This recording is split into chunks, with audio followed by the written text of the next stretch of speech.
تعالي اقولك على وصفة التفتيح الفوري اللي بتفتح البشرة وبتديها النضارة من اول استعمال. حلوة جدا لو عندك مناسبة ومحتاجة تفتحي بشرتك تفتيح فوري. اعملي الوصفة دي. وكمان الوصفة دي بتعالج البقع الداكنة اللي في البشرة وبتوحد لون البشرة. مكونات الوصفة دي بسيطة وسهلة جدا، يعني مش هتغلبك ولا هتكلفك حاجة. لو عجبك الفيديو ده واول مرة تشوفي القناة ما تنسيش الاشتراك عشان يوصلك مني كل جديد. ويلا نشوف مكونات الوصفة بتاعتنا ايه. هحتاج في الوصفة دي يا بنات كريم فيران لافلي.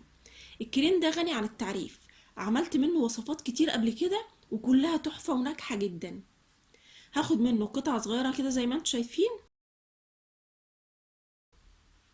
وهعصر عليها نص ليمونة وهقلبهم مع بعض كويس جدا. الليمون مكون حلو جدا في الوصفة دي، وهو والكريم وباقي المكونات اللي احنا هنضيفها مع بعض فعالين جدا في تفتيح البشرة وتوحيد لونها. وزي ما قلتلك الماسك ده حلو جدا في تفتيح البشرة تفتيح فوري. لو عندك مناسبة ومستعجلة وعايزة تشوفي نضارة وتفتيح كده ببشرتك اعملي الماسك ده. ماسك حلو جدا يا بنات، جربوه.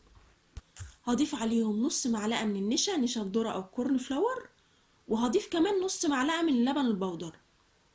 هي دي كل المكونات اللي محتاجاها في الوصفة.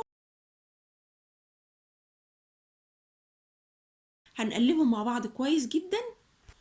والماسك ده ممكن نعمله مرتين اتنين في الاسبوع لو احنا ما عندناش مناسبة ولا اي حاجة. هيفتح لك بشرتك ويخلصك من اي بقع داكنة ببشرتك وهيوحد لك لون البشرة. ماسك حلو جدا. هيبقى معايا ماسك زي ما انتم شايفين كده، ماسك خفيف وناعم جدا. هنوزع الماسك ده على بشرتنا ونسيبه ربع ساعة بالظبط، وبعد كده نغسل بشرتنا. هتشوفي منه نتيجة حلوة جدا، نتيجته فورية هتشوفيها بعينيكي بعد ما تغسلي بشرتك على طول. كريم فيران لافلي فعال جدا مع الليمون، بيدي تفتيح فوري.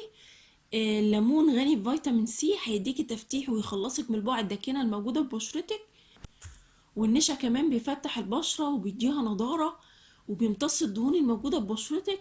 واللبن البودر بيفتح البشرة وكمان بيرطب البشرة، بيدي ترطيب كده لبشرتك ونضارة. وعاوزة اقول للبنات اللي بتحب تشتري منتجات وحاجات غالية، جربي اعملي ماسكات وحاجات موجودة عندك في البيت، هتديكي نتيجة حلوة جدا، يمكن كمان احسن من منتجات كتير بتشتريها. وعلى فكرة بيبان المهتمة ببشرتها من اللي مش مهتمة او انها ما بتعملش حاجة ببشرتها. سواء بقى بتشتري منتجات غالية او حاجات موجودة عندك في البيت، النتيجة واحدة. يا رب الفيديو ده يكون عجبكم واستفدتوا منه، واستنوني ان شاء الله في فيديو جديد. مع السلامة، في رعاية الله وحفظه.